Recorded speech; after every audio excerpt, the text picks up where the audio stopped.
So today is going to be a little bit of moving some earth type of a day, because when the soil sounds distinctly icy,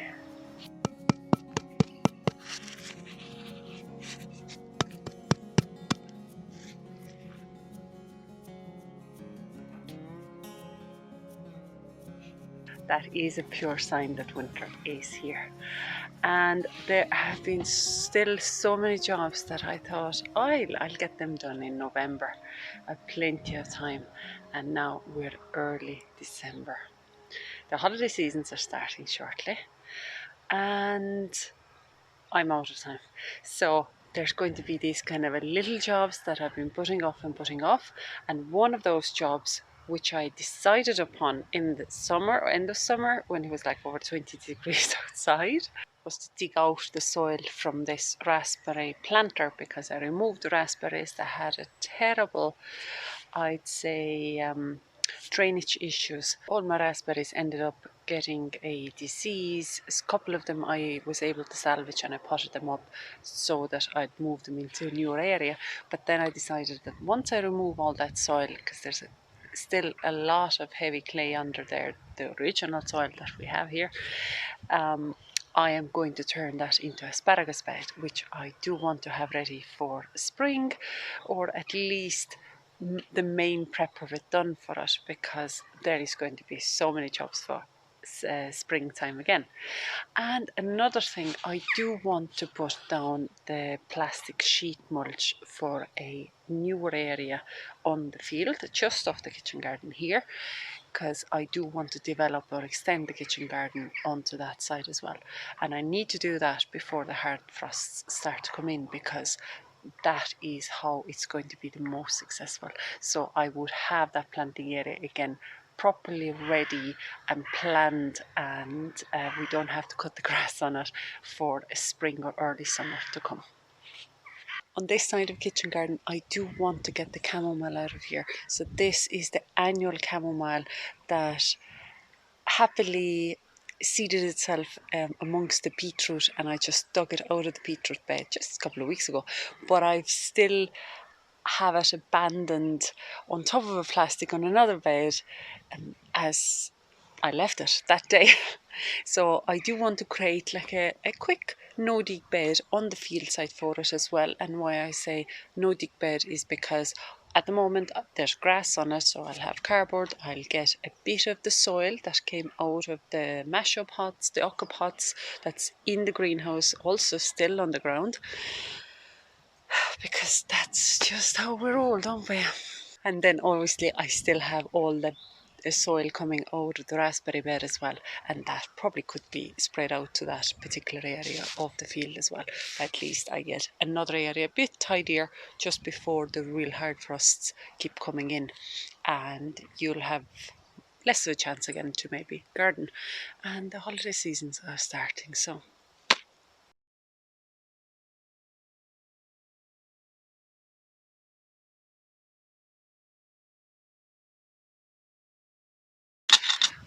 there's nothing particular about this plant really. There's a few weeds in here. A lot of them are sort of annual, but then there's a couple of these just really annoying ones as well. I'm not terribly worried about it. Now, why the drainage here, which I thought actually that we had fixed, why the drainage is probably still bad, is because this area here, overall here, is an area that was levelled from the original soil, so heavy clay in here. And even though we've put on a lot of compost, I've added a lot of compost originally here as well, obviously we just did not go deep enough. We didn't leave enough of an allowance for the roots, and the raspberries definitely suffered. So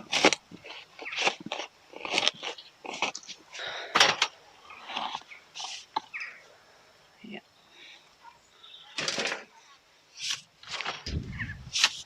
And before winter is particularly a great time to get a clay soil dug up.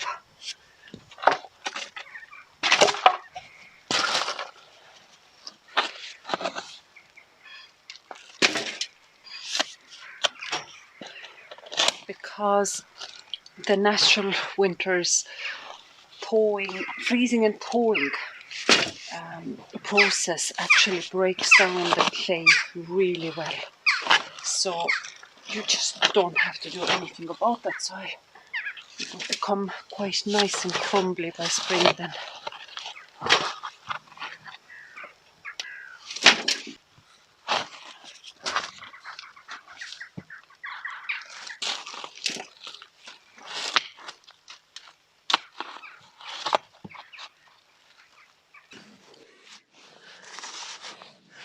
I'm still digging. Just one wheelbarrow in, I think. I already had to have a change of footwear. Had to put on a coat because it started raining. And had to change the tools as well because my little spade did not get through this clay soil.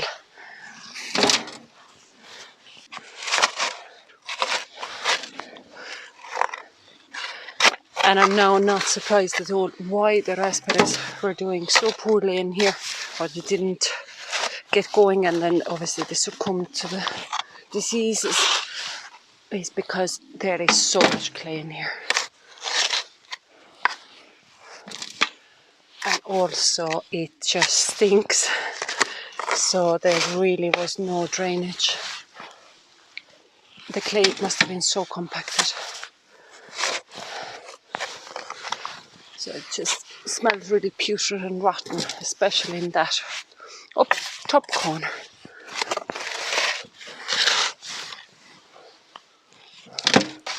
So I'm going a foot deep,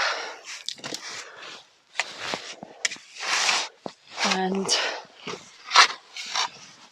I'm not going to be filling this hole in. I'm going to let the winter weather do its best at it, because this is just so solid.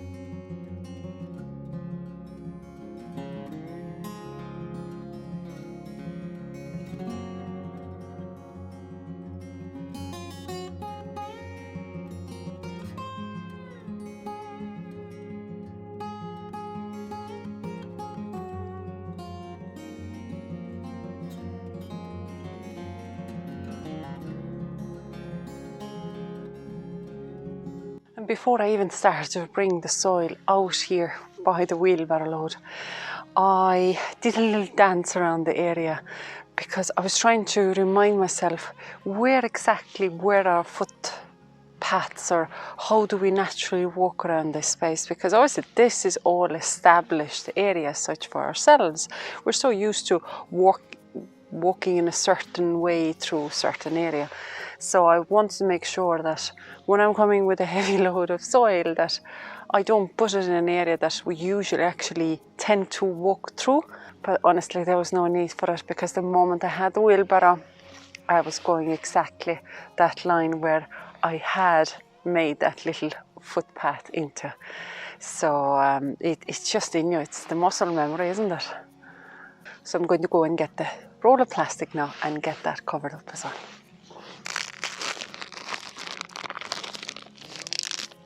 Now, if you ever consider using plastic sheet mulch, just get the heaviest, thickest material possible, because it's going to serve you for so long and it doesn't tear and deteriorate as easily.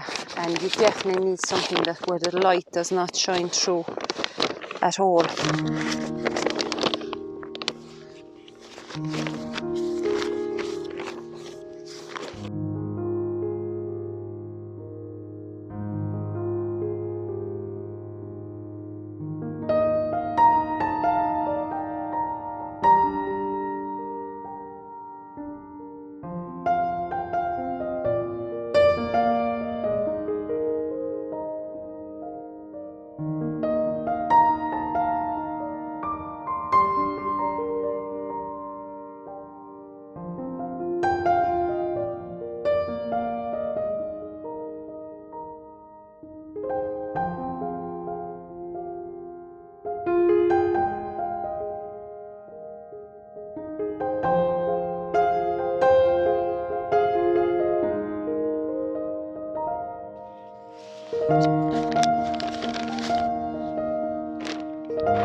have that area now covered over, and I suppose the biggest concern you would have ever using sheet mulching like that is the winds. You need to weigh it down to the best of your abilities, because the storms and winds, if they pick it up, they're going to pick up everything in one piece. So I'm quite ready to have this pulled up, and I have to put it back, and it's just part of it, but there just isn't anything better that would give you a nice weed-free big earth area like that without any digging.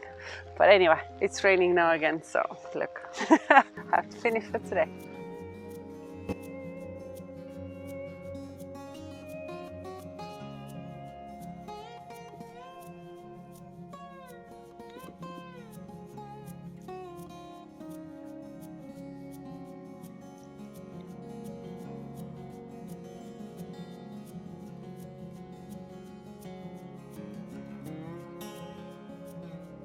Well, it's a new day and different weather, but the jobs remain the same. I do want to finish off what I started yesterday, and knowing how cold it actually is today, I'm not going to stay out here too long.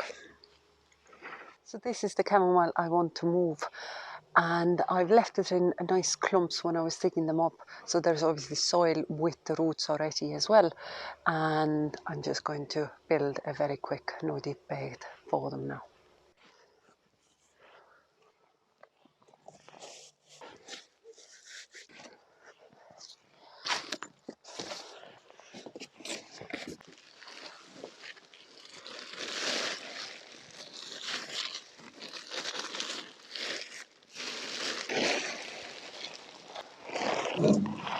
There's nothing fancy or difficult about it. Grass, ground with grass, a couple of layers of cardboard on it. And this is the leftover soil I have from the masher and ocker pots. Even though the clumps of chamomile have soil with them, around the edges and underneath, it's still a little bit bare.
I packed them tightly here, side by side, and even the edges, I really squeezed them in.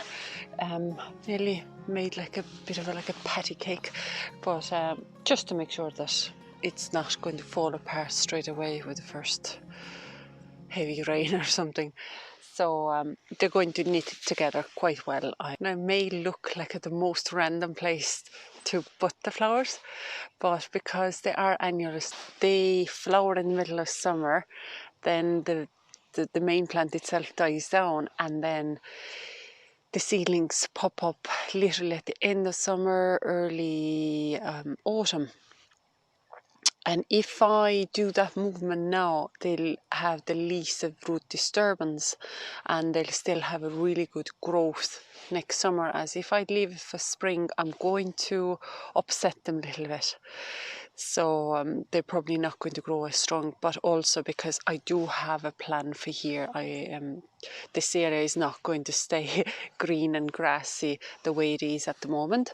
So because I knew that plan in my head anyway, I knew it was okay to place them here.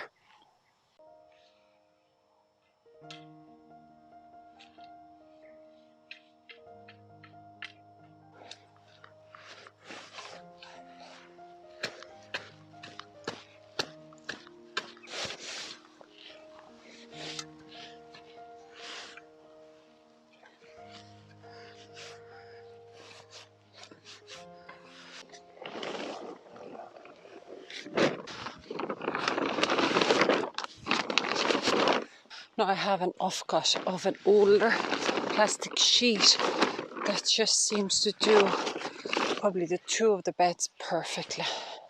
I'm going to cover them up with this.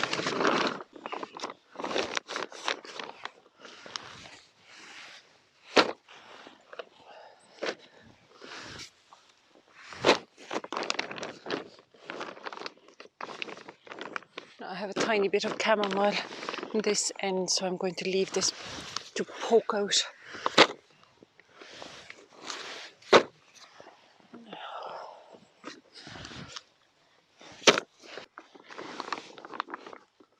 it long enough? Okay, maybe I can fold it over.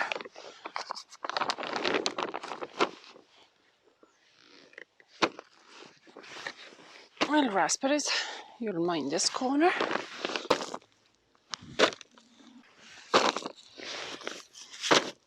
I'll show you how frozen the ground actually is. It is just, what is that? An inch deep of a frozen layer. And today is not freezing, so it just never thawed out. This knitting is also something I can now definitely put away.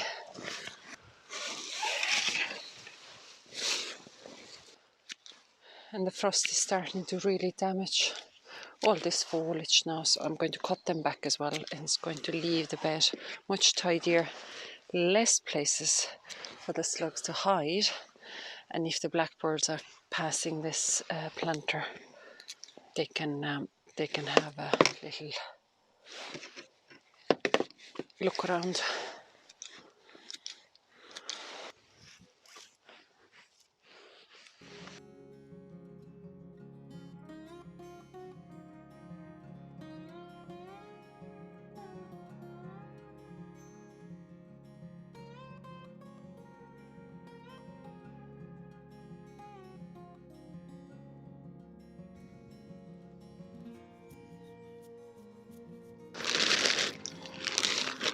I'm just putting a thin layer of compost on top of it because I exposed so many of the tops of the carrots. I don't want them to freeze until we need to harvest them again. That's a nice dry layer.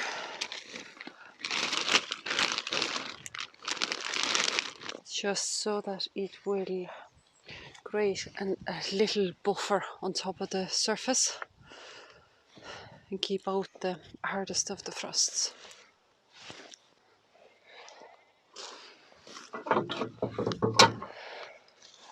Now for potatoes, I'm going to choose something totally random. I'm going with bucket number 6. I can't remember any of those names anymore. But I'll pop the name for the screen on the screen for you.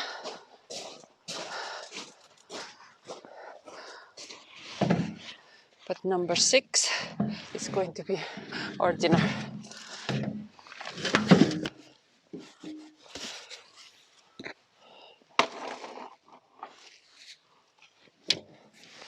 Okay, so there's loads of small ones. Okay, that's not bad. But there's loads of small ones.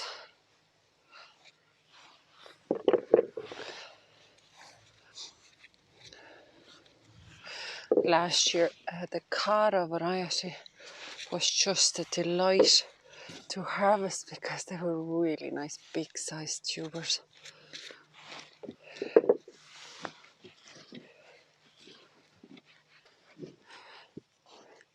Now in case it was the compost, the blight definitely affected them. And they're clean though, that's at least a good thing. And I wasn't sure if our frost would have affected them at all because I hadn't covered them, I hadn't put them away. So they were definitely hit with at least -4 and then -2 and then -1. So they've been in freezing temperatures for 3 days now. I'm definitely going to get a second bucket as well because that's not going to be enough. the week ahead is going to be busy enough, so I don't want to be. I want to do a patch cooking, so I don't want to be cooking every evening. So number 6 and number 10.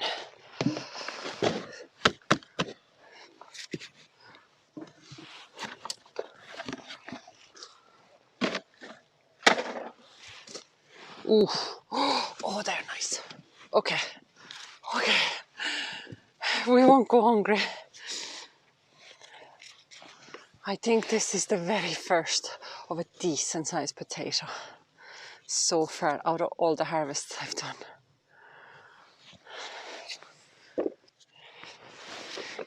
Yes, this bucket keeps on giving at least few more of decent sized ones. Oh, I'm definitely going to look up now what this was. And at least the tubers again are nice and clean.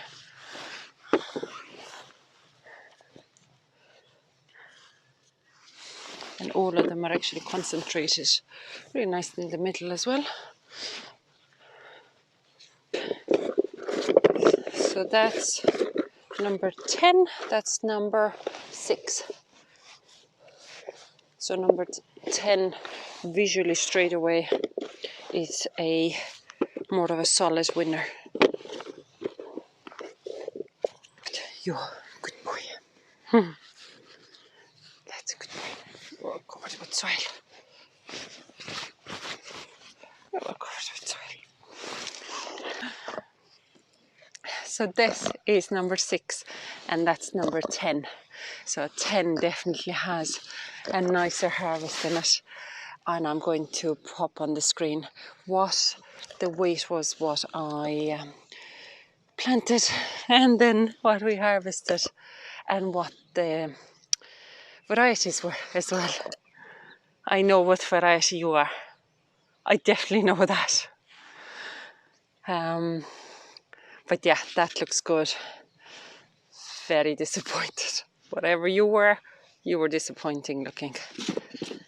Now there's a couple of decent sized ones. Well, no, they're not. No, for main crop, they're not decent sized ones. If they'd be Charlotte now, first, third, second earlies, nice. Size wise as well. Like as I said, Carla last year was absolutely beautiful to harvest. Yeah. Right? We done for today? Are we? Have you still got energy left in you? Let's see, it looks like you do. Come on, sir. Come on. Oh, you fall over. Come on. Come on.